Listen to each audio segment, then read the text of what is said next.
नमस्कार साथियों, मैं विवेक शर्मा बायोकोडॉन की ऑनलाइन क्लासेस में आप सभी का स्वागत है। साथियों, सभी प्रकार की शिक्षक भर्ती के लिए हम लोग पर्यावरण से संबंधित शिक्षा शास्त्र पेडागोजी की बात कर रहे थे।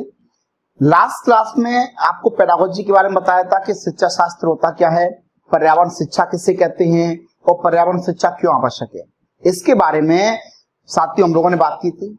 आपको एक बार फिर से बता दूं कि पर्यावरण शिक्षा क्या होती है। पर्यावरण शिक्षा वो शिक्षा है जो पर्यावरण के माध्यम से पर्यावरण के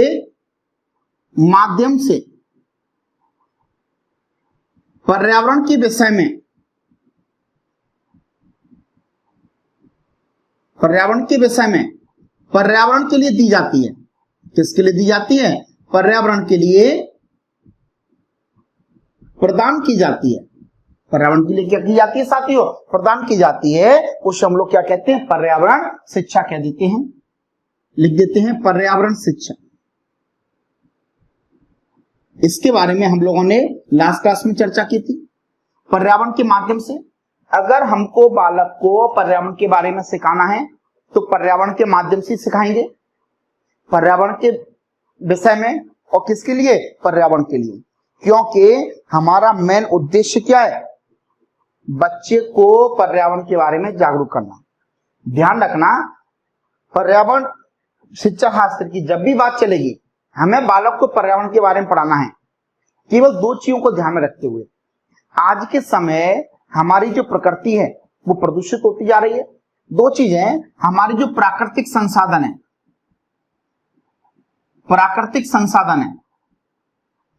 संसाधनों को बचाने के लिए और पर्यावरण प्रदूषण को कम करने के लिए,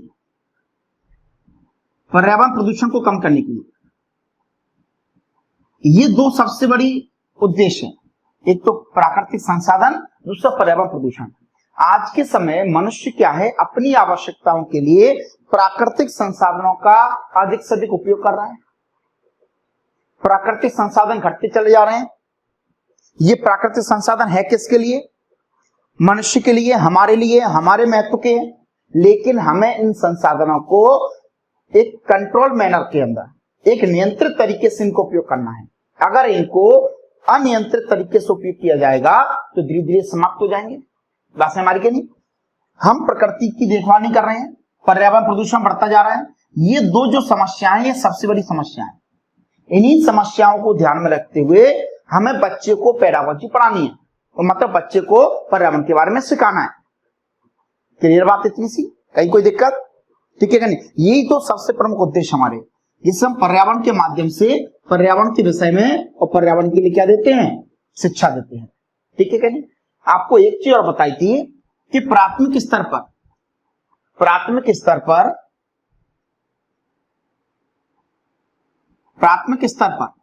ठीक है क्या नहीं, जो पर्यावरण के बारे में शिक्षा दी जाती है वो पर्यावरण शिक्षा कैसी होती है? एकीकृत होती है। पर्यावरण शिक्षा एकीकृत है, इंटीग्रेटेड है। दूसरा हम लोगों को याद रखना है कि पर्यावरण शिक्षा जो होती है वो कैसी होनी चाहिए? व्यवहारिक होनी चाहिए। पर्यावरण शिक्षा लचीली होनी चाहिए। पर्यावरण शिक्षा क्रिया आधारित होनी चाहिए। ये इसके मेन पॉइंट है। प्राथमिक स्तर पर जब अपन बच्चों को पर्यावरण के बारे में सिखाएंगे तो उसको जो पर्यावरण की शिक्षा देंगे एकीकृत देंगे। यानी प्राथमिक स्तर तक बच्चे को सामाजिक विज्ञान और विज्ञान जो विषय हैं वो अलग से नहीं पढ़ाए जाते हैं। प्राथमिक स्तर तक विज्ञान और सामाजिक विज्ञान दोनों को एक साथ सम्मिलित करके रखा गया है। और हमने कौन सा विषय बनाया है? पर्यावरण। इसी को अपन क्या कहते हैं? एकीकृत, इंटीग्रेटेड, जिसमें कई विषय आपस में जुड़े हुए हैं। दूसरा, जो पर्यावरण शिक्षा होती है वो व्यवहारिक होनी चाहिए। हम बच्चे को व्यवहारिक तरीके से सिखाएं तो उसको दैनिक जीवन में या रेगुलर रोजाना हम लोग जो आसपास की वस्तुएं देखते हैं उनके माध्यम से उस बच्चे को समझाने का प्रयास करें। लचीली होनी चाहिए। बच्चे को पर्यावरण के बारे में सिखाना चाहते हैं तो इस तरह की विधियों का उपयोग करना है जिससे बालक आसानी से सीख जाए। और दूसरा, क्रिया आधारित होनी चाहिए। कैसा होना चाहिए? क्रिया आधारित होना चाहिए। ठीक है क्या नहीं? इस बात को ध्यान रखेंगे। और जब भी बच्चे को पर्यावरण के बारे में सिखाएंगे तो दो बातों को सबसे मैंने याद रखना है, प्राकृतिक संसाधन और पर्यावरण प्रदूषण। हमारी पूरा शिक्षा शास्त्र जो है वो इन्हीं दो शब्दों के आसपास घूमता रहेगा। जब भी पर्यावरण के विषय की बात करी जाएगी, पर्यावरण का विषय कैसा होना चाहिए, उसका सिलेबस कैसा होना चाहिए, उसकी पाठ्यक्रम कैसा होना चाहिए, उस समय के इन दो बिंदुओं को सबसे महत्वपूर्ण ध्यान में रखा जाता है। कौन सा? प्राकृतिक संसाधन और पर्यावरण प्रदूषण। इन्हीं दो बातों को हम लोग ध्यान रखेंगे। ठीक है क्या नहीं? बात समझ आ रही है? अब सबसे महत्वपूर्ण बात यह आती है कि पर्यावरण शिक्षा का विकास कैसे हुआ है। पर्यावरण शिक्षा का विकास किस प्रकार से हुआ है, इसके पर हम थोड़ी सी चर्चा करेंगे। साथियों, हमें बच्चों को पर्यावरण के बारे में सिखाने की आवश्यकता क्यों पड़ी, और हम बालक को प्राथमिक स्तर से ही पर्यावरण के बारे में क्यों सिखाना चाहते हैं? क्या सुने? जिस प्रकार हम बच्चे को घर में शुरुआत से ही संस्कार देते हैं, अब ऐसा तो है नहीं कि जब बच्चा 20 साल का हो जाएगा उसके बाद हम उसको संस्कार देना चालू करेंगे। अपन संस्कार कब से देते हैं? जब उस बालक का जन्म हो जाता है तो उसके कुछ समय बाद ही हम उसको सिखाने लगते हैं। जैसे बालक ने समझना चालू किया, उसकी भावना जागृत होती है, वो सारी चीजों को जानने लगता है, तो हम उसको क्या देते हैं? अच्छे संस्कार देते हैं। अपन बोलते हैं बेटा ये आपकी बुआ जी हैं, ये आपके फूफा जी हैं, ये आपके नाना नानी जी हैं, इनको नमस्कार करो। तो अपन क्या करते हैं? उस बालक को एक अच्छे संस्कार देते हैं जिससे कि वो एक अच्छे घर का, अच्छे परिवार का निर्माण कर सके। जब अच्छा परिवार बनेगा तो एक अच्छा समाज बनेगा, और अच्छे समाज से अच्छे राष्ट्र का निर्माण होगा।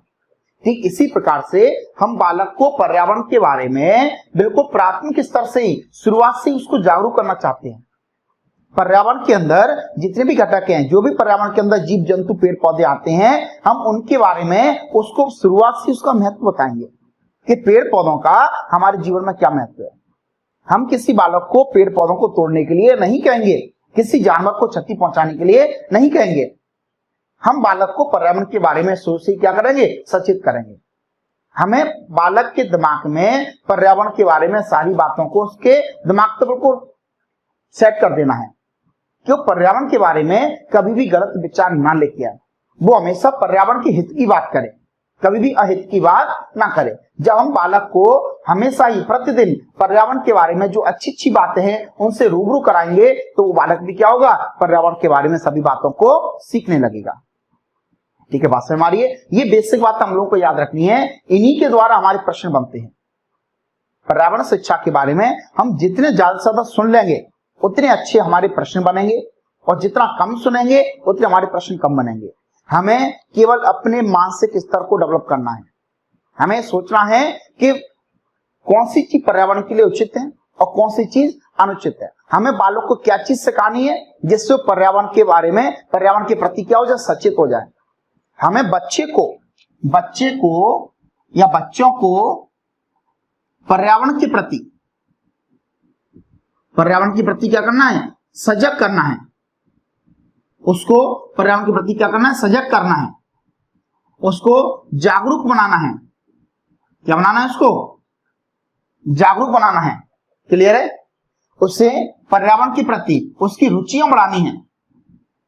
वो पर्यावरण की देखरेख करना सीख जाए, पर्यावरण की देखरेख करना सीख जाए, पर्यावरण को कोई भी क्षति ना पहुंचाए।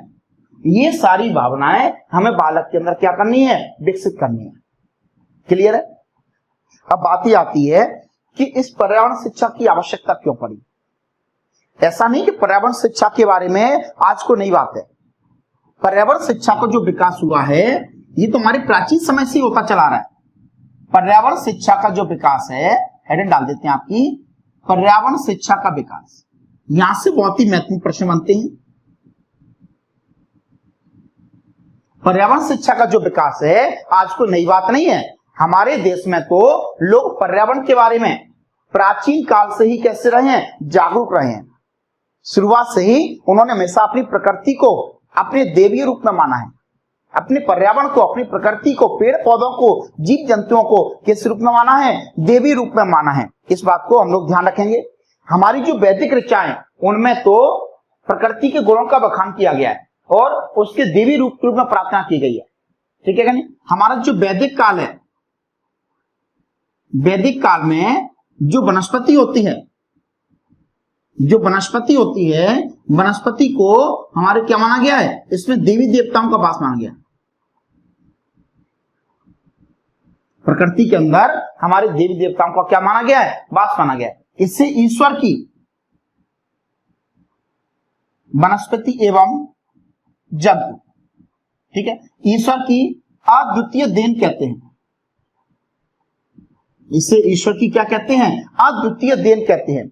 और हमारे बुजुर्ग लोग तो प्राचीन समय से ही हमारे प्रकृति की देखभाल करते चले आए, लेकिन आज के समय पर जो भौतिक सभ्यता बढ़ती चली आ रही है, उस भौतिक सभ्यता के बढ़ते के चलते हम अपने फायदे के लिए हमारे प्राकृतिक संसाधनों का उपयोग करते जा रहे हैं। अपने फायदे के लिए, अपने उपयोग के लिए पेड़ पौधों को काट देते हैं, जिससे पेड़ पौधों की संख्या कम हो रही है।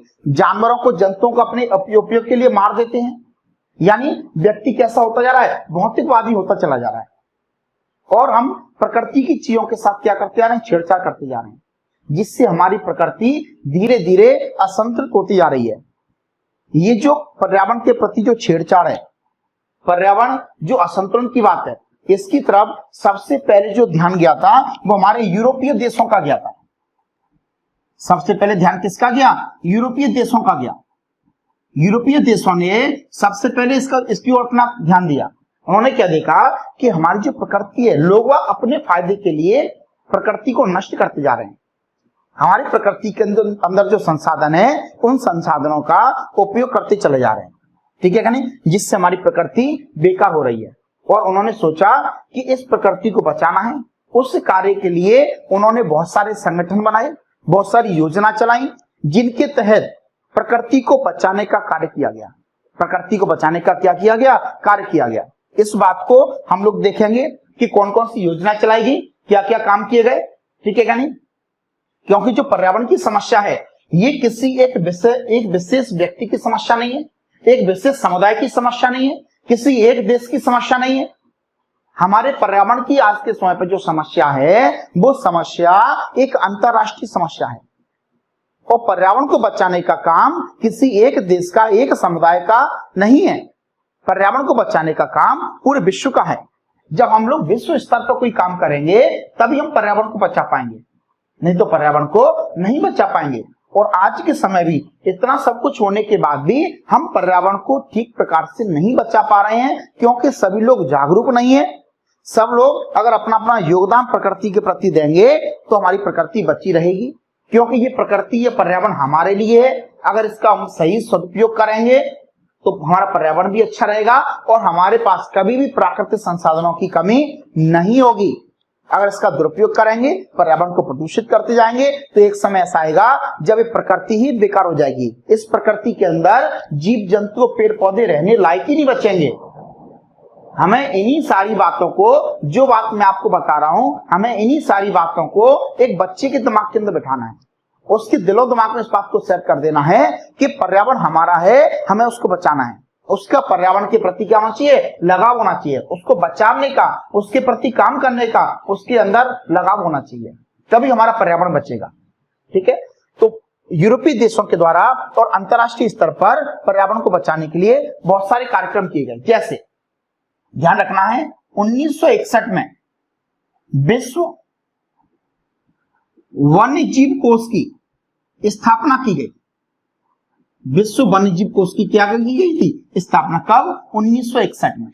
इस बात को हम लोग ध्यान रखेंगे। साथियों, जब भी आप लोग पढ़ने के लिए बैठते हो, पेडागोजी हम जब भी पढ़ने बैठेंगे, आप लोगों के हाथ में एक रजिस्टर और एक डॉट होना चाहिए, एक पेन होना चाहिए, जिसके द्वारा जो भी महत्वपूर्ण बातें आपको बोली जाती हैं उन्हें आप लोग नोट डाउन करें, क्योंकि उन्हीं बातों के बेस पर हम लोगों के प्रश्न बनेंगे। पेडागोजी रटने से नहीं बनती है। इसको हम लोग जितना ज्यादा समझेंगे, जितनी ज्यादा कॉन्सेप्ट हम अपने दिमाग के अंदर सेट कर लेंगे, उतनी अच्छी हम पेडागोजी के प्रश्न बना पाएंगे। क्योंकि हम लोग जैसा पढ़ते हैं वैसा प्रश्न कभी भी एग्जाम के अंदर नहीं आता है। हमें अपने मानसिक स्तर को ऊपर लेके जाना है। जब अपने मानसिक स्तर को ऊपर लेके जाएंगे, अपने सोचने का नजरिया बदलेंगे, तब जाकर के हमारे प्रश्न बनेंगे। लेकिन जो चीजें याद करने की है, जो टू द पॉइंट है, बिल्कुल सटीक है, उनको हमको याद भी करना है। क्योंकि एक ही विषय के अंदर हमें सारी चीजों को सीखना है कि बच्चे को एक ही विषय को पढ़ाना है, और एक विषय को पढ़ाने के लिए हमें कई प्रकार की विधियों का उपयोग करना पड़ता है। क्योंकि एक विषय के अंदर कई प्रकार के कंटेंट होते हैं और सभी प्रकार के कंटेंट को पढ़ाने के लिए हमें अलग अलग प्रकार की विधियों का उपयोग करना पड़ता है। जैसे परिभाषाएं पढ़ानी है तो उसके लिए अलग विधियों का उपयोग करेंगे, लेकिन प्राथमिक स्तर पर ध्यान देंगे हमें बालक को कभी भी परिभाषाएं याद नहीं करानी। हम बालक को कभी भी परिभाषाएं याद करने के बल पर कभी जोर नहीं देंगे, कभी उसको बल नहीं लगाएंगे कि बेटा तुझे परिभाषाएं याद करनी है। हम उसको व्यवहारिक तरीके से सिखाना है, उसको नियमों के द्वारा नहीं, क्योंकि प्राथमिक स्तर का बालक छोटा है, उसको सिखाने की जो विधियां हैं, जो तरीके हैं, वो भी हमारे कैसे होने चाहिए, सीधे सिंपल होने चाहिए। उसको जटिल विधियों के द्वारा हम नहीं सिखा सकते। ठीक है, बड़ा इतनी बात ध्यान रखेंगे।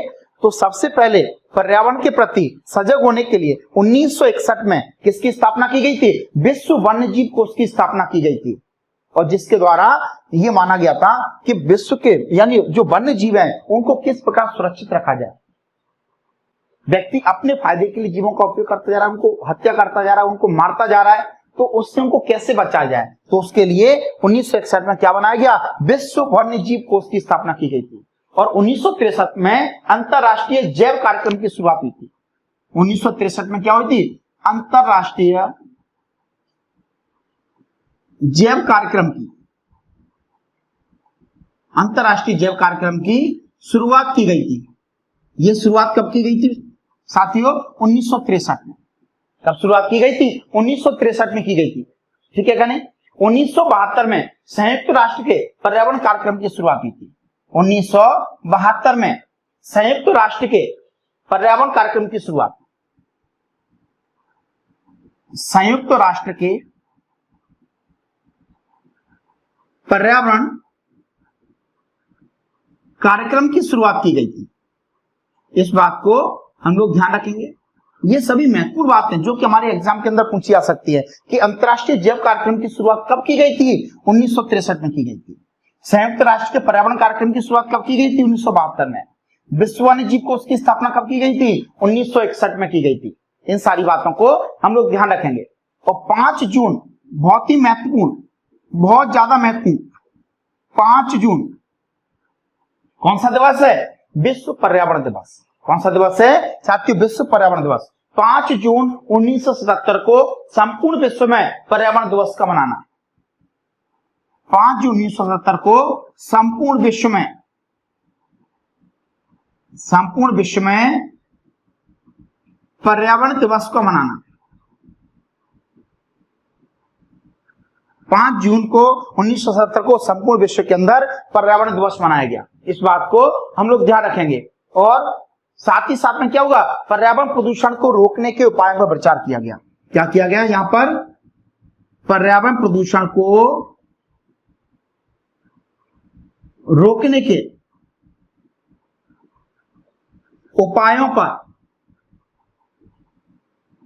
उपायों पर विचार किया गया। इस बात को हम लोग ध्यान रखेंगे। ये काम कब हुआ था? 1977 में, 5 जून 1977 को। और 5 जून 1983 को विश्व पर्यावरण दिवस का मनाना। 5 जून 1983 को विश्व पर्यावरण दिवस मनाना, फिर से मनाना। कब? 5 जून 1983 को विश्व पर्यावरण दिवस मनाना। और प्रदूषण नियंत्रण की ओर लोगों का ध्यान आकर्षित करना। और क्या किया गया? प्रदूषण नियंत्रण की ओर लोगों का ध्यान आकर्षित करना। कोई बहुत ज्यादा अंतर नहीं है। 5 जून को मनाया गया था, ये 77 में कार्यक्रम हुआ था। फिर द्वारा कार्यक्रम कब हुआ था? 1983 में हुआ था। द्वारा कार्यक्रम कब हुआ था? 1983 में। और 5 जून फिर 1992 में, 5 जून 1992 में ब्राजील के अंदर पृथ्वी पर्यावरण सम्मेलन का आयोजन हुआ। ब्राजील में कब साथियों? ब्राजील में पृथ्वी पर्यावरण सम्मेलन हुआ था। कब हुआ था साथियों? 5 जून 1992 के अंदर ब्राजील के अंदर पृथ्वी पर्यावरण सम्मेलन हुआ था। ठीक है कि नहीं? इस बात को हम लोग ध्यान रखेंगे।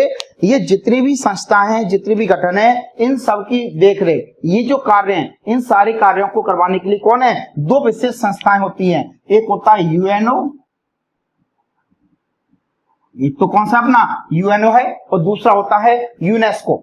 यूएनओ और यूनेस्को, ये दोनों संस्थाएं ऐसी हैं जो इन सारे कार्यक्रमों को करवाती है। कौन सा? यूएनओ और यूनेस्को। ये जो है ये इस क्षेत्र में विशेष कार्यक्रम चलाती हैं। विशेष क्या करती हैं साथियों? कार्यक्रम चलाती हैं। इस बात को भी हम लोग याद रखेंगे। आप लोग इसका स्क्रीनशॉट ले लें जिससे कि आप लोगों को पढ़ने में तकलीफ ना हो। ये पॉइंट आप लोगों को याद करने हैं। यहां से बहुत ही महत्वपूर्ण प्रश्न एग्जाम के अंदर पूछे जाते हैं, इसको ध्यान रखेंगे।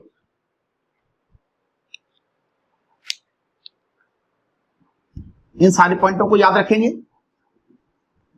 पर्यावरण शिक्षा जो है इसके अंदर कुछ ही पॉइंट होते हैं जिनको हम लोगों को याद करना होता है। बाकी का पूरा सुनने का है, समझने का है। हम जितना अच्छा सुन लेंगे उतना ही अच्छा हमारा याद हो जाएगा और उतनी अच्छे तरीके से हमारे प्रश्न बनेंगे। प्रश्न किसी प्रकार से घुमाकर किया जाए हमारा छूटना नहीं चाहिए। हमें सभी प्रकार के प्रश्नों को अच्छे से ध्यान में रखना है। ये तो हो गई यूरोपीय देशों की और दूसरे देशों की बात हो गई, ठीक है क्या नहीं? पूरे विश्व स्तर की बात हो गई। अब राष्ट्रीय स्तर पर भी पर्यावरण को बचाने के लिए क्या चलाए जाते हैं? कार्यक्रम चलाए जाते हैं। हमारे भारत के अंदर भी पर्यावरण को बचाने के लिए अलग अलग योजनाएं चलाई जाती हैं, अलग अलग कार्य चलाए जाते हैं। इस कार्य के लिए हमारा जो अपनी सरकार है, जो अपनी सरकार होती है, ठीक है क्या नहीं, जो अपने मंत्रालय है, वन मंत्रालय, वो इन सब के लिए क्या करते हैं? कार्य करते हैं। हमारी जो केंद्रीय सरकार होती है वो काम करती है, वन मंत्रालय अलग से बनाया गया वो काम करता है। इसके अलावा राष्ट्रीय स्तर पर भी अलग अलग प्रकार के कार्यक्रम और अलग प्रकार की कमेटी है, संगठन है जो कि पर्यावरण को बचाने के लिए क्या करते हैं साथियों? काम करते हैं। इस बात को हम लोग ध्यान रखेंगे। अपने भारत के अंदर सन 1974 में, कौन से सन में साथियों? सन 1974 में प्रदूषण निवारण एवं नियंत्रण अधिनियम बनाया गया। प्रदूषण निवारण एवं नियंत्रण अधिनियम, प्रदूषण निवारण एवं नियंत्रण अधिनियम बनाया गया था। ये कब बनाया गया था? 1974 के अंदर। 1977 में जल उपकर, 1977 में जल उपकर अधिनियम बनाया गया। 1977 में क्या बनाया गया? जल उपकर अधिनियम बनाया गया था। इस बात को ध्यान रखेंगे। और 1981 में वायु प्रदूषण, 1981 में साथियों वायु प्रदूषण नियंत्रण अधिनियम बनाया गया। 1981 में क्या बनाया गया? वायु प्रदूषण नियंत्रण अधिनियम बनाया गया था, ठीक है क्या नहीं? और 1986 में पर्यावरण सुरक्षा अधिनियम बनाया गया। 1986 में क्या बनाया गया? पर्यावरण सुरक्षा अधिनियम बनाया गया। इनको हम लोग ध्यान रखेंगे, ये बहुत ही महत्वपूर्ण सन है। कौन सा संगठन बनाया गया, कौन सा अधिनियम बनाया गया, इसके बारे में हम लोग ध्यान रखेंगे। 1974 में कौन सा बनाया गया? प्रदूषण निवारण एवं नियंत्रण अधिनियम बनाया गया। 1977 में जल उपकर अधिनियम बनाया गया। 1981 में वायु प्रदूषण नियंत्रण अधिनियम और 1986 में कौन सा? पर्यावरण सुरक्षा अधिनियम बनाया गया था, ठीक है क्या नहीं? बात समझ में आ रही है साथियों? इसके अलावा अपने इन कार्यक्रमों को, बहुत प्रकार के जो कार्यक्रम है, जो योजनाएं, इन सभी को चलाने के लिए हमारी केंद्रीय सरकार, राज्य सरकार, क्षेत्रीय संगठन, नगर पालिका, नगर निगम, इन सब के द्वारा भी अलग अलग प्रकार के कार्यक्रम चलाए जाते हैं, ठीक है क्या नहीं? जो कि जंतुओं को और पेड़ पौधों के संरक्षण से क्या होते हैं? संबंधित होते हैं, हमारी प्रकृति के संरक्षण से संबंधित होते हैं। इस बात को बेटा हम लोग याद रखेंगे, ठीक है क्या नहीं? और पर्यावरण को बचाने के लिए बच्चों को सिखाने के लिए पाठ्यक्रम भी बनाया गया। क्या बनाया गया? पाठ्यक्रम, जिसके द्वारा हम बालकों को समझा सकें। 1981 में ध्यान रखना है, कौन से सन में? 1981 में भारतीय पर्यावरण संस्थान नई दिल्ली, भारतीय पर्यावरण संस्थान नई दिल्ली, इन्होंने क्या किया, पर्यावरण की पुस्तक का अध्ययन किया था। इन्होंने पर्यावरण की पुस्तक बनाई थी जो कि पर्यावरण से संबंधित थी। नई दिल्ली, इन्होंने क्या बनाई, पर्यावरण से संबंधित क्या बनाई गई थी, पुस्तक बनाई गई थी जो कि पर्यावरण की देखरेख से संबंधित थी। इसमें पर्यावरण की जानकारी दी गई थी कि पर्यावरण को किस प्रकार से सुरक्षित रखा जा सकता है, हम पर्यावरण को किस प्रकार से बचा सकते हैं। इसकी शुरुआत कब हुई थी, भारत के अंदर 1981 में भारतीय पर्यावरण संस्थान नई दिल्ली, कहां पर है ये, नई दिल्ली के अंदर। इस बुक के अंदर ये माना गया था कि पर्यावरण शिक्षा का स्वरूप ऐसा होना चाहिए जिससे छात्रों में पर्यावरण के प्रति क्या हो जाए, चेतना जागृत हो जाए। इस बुक के अंदर ये बताया गया था कि पर्यावरण शिक्षा जो होती है, पर्यावरण शिक्षा कैसी होनी चाहिए। हम बालक को जो पर्यावरण शिक्षा देंगे, उसका जो पाठ्यक्रम बनाएंगे वो कैसा होना चाहिए, वो ऐसा होना चाहिए कि बच्चों के मन में पर्यावरण के प्रति क्या जागृत हो जाए, चेतना जागृत हो जाए। ठीक है क्या नहीं, वो इस बात का अनुभव करें कि वह पर्यावरण का ही अंग है, पर्यावरण का ही अंग है। हमें बालक के अंदर, ये सारी बातें बेटा मैं आपको बोल चुका हूं, हमें बालक के अंदर पर्यावरण के बारे में इस तरह की भावना भर देनी है कि पर्यावरण को अपना ही अंग माने, वो ऐसा लगे कि ये पर्यावरण मेरा है, मैं इस पर्यावरण के लिए हूं। वो उसको अपना मान के चलेगा तभी उसको समझ पाएगा। दूसरा, पर्यावरण को बचाने के लिए हमें कुछ कानूनी बातें भी आना चाहिए, कुछ राष्ट्रीय नीति होनी चाहिए, पर्यावरण संबंधी राष्ट्रीय नीति होना चाहिए। क्या होना चाहिए, राष्ट्रीय नीति होना चाहिए, कुछ नियम होने चाहिए, कुछ कानून होना चाहिए। क्योंकि जो लोग अगर पर्यावरण के प्रति सजग नहीं है, अगर वो पर्यावरण का दुरुपयोग करते हैं, तो उसके लिए कुछ नीति होनी चाहिए जिससे कि पर्यावरण के बारे में सचेत रहे, वो उसका दुरुपयोग ना करे। कुछ नियम होना चाहिए, कुछ कानून होना चाहिए जिससे कि कोई भी पर्यावरण का दुरुपयोग ना करे। ठीक है क्या नहीं, बात से हमारी क्या नहीं। और इसका जो पाठ्यक्रम बनाया जाता है, इसका जो पाठ्यक्रम बनाया जाएगा वो पाठ्यक्रम ऐसा होना चाहिए जिससे कि बालक उसको पढ़कर आसानी से समझ सकें, उसके प्रति जागृत हो सकें। अगर पर्यावरण की जटिलता बढ़ा दी, अगर उसके पाठ्यक्रम की जटिलता बढ़ा दी, तो फिर बालक को पढ़ाना क्या होगा, कठिन हो जाएगा। इसलिए प्राथमिक स्तर पर या माध्यमिक स्तर पर जब हम बच्चे को पर्यावरण के बारे में सिखाते हैं तो उसका जो पाठ्यक्रम बनाया जाता है वो इस प्रकार से होना चाहिए कि बालक उसको आसानी से समझ ले, उसे वो रोचक भी लगे, उसको पढ़ने में उसका क्या लगे, मन लगे। इस बात को हम लोगों को ध्यान में रखना चाहिए। अगर ध्यान में नहीं रखेंगे तो बालक को आसानी से नहीं समझा पाएंगे। अगर किसी बालक के दिमाग में एक बार अपने विषय के प्रति अरुचि पैदा हो गई तो उस बालक के अंदर फिर से रुचि पैदा करना क्या होता है साथियों, कठिन हो जाता है।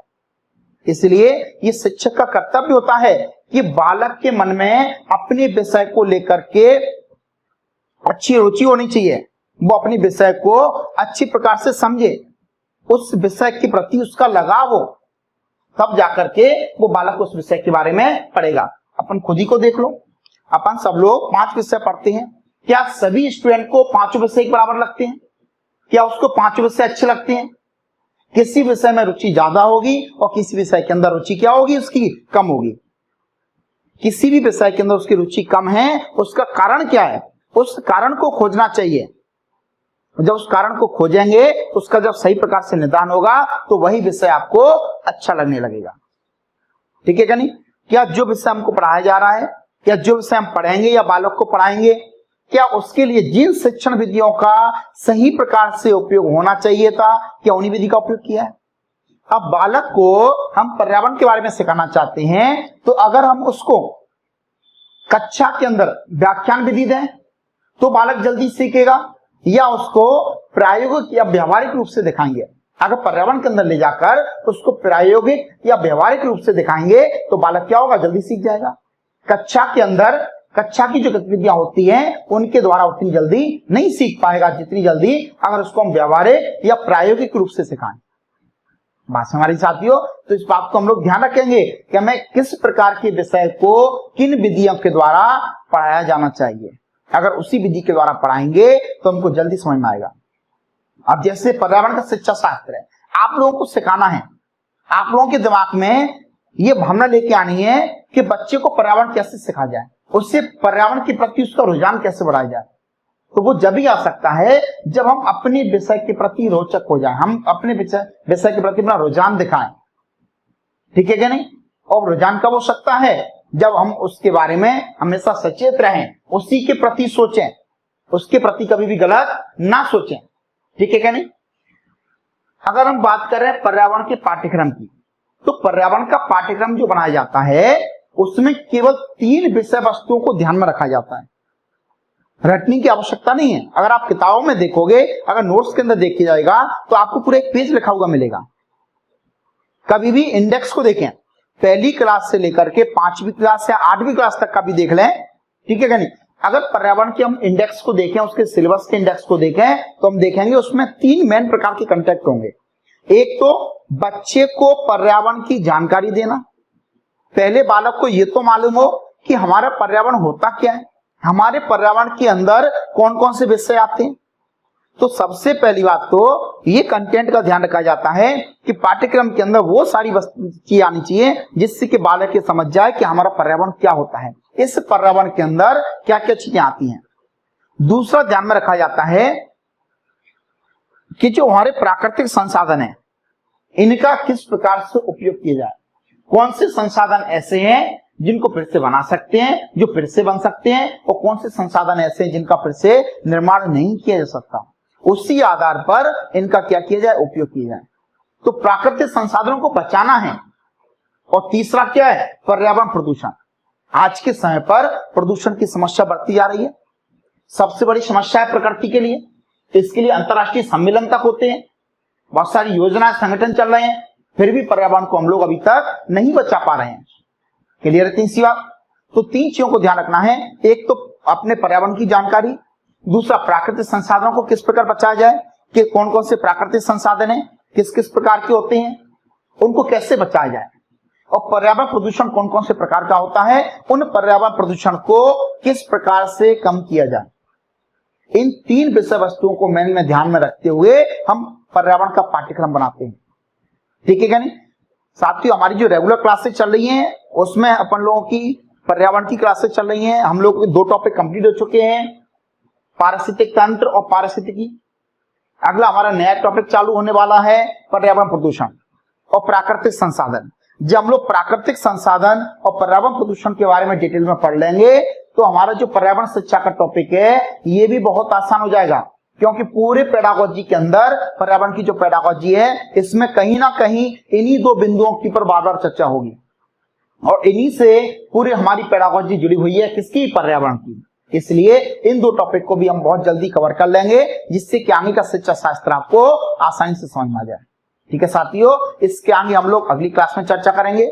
साथियों, चैनल को ज्यादा से ज्यादा सब्सक्राइब करना है, शेयर करना है, लाइक करना है और अपने दूसरे साथियों तक भेजना है, जिससे कि वो भी इसका लाभ ले सकें। ठीक है साथियों, धन्यवाद।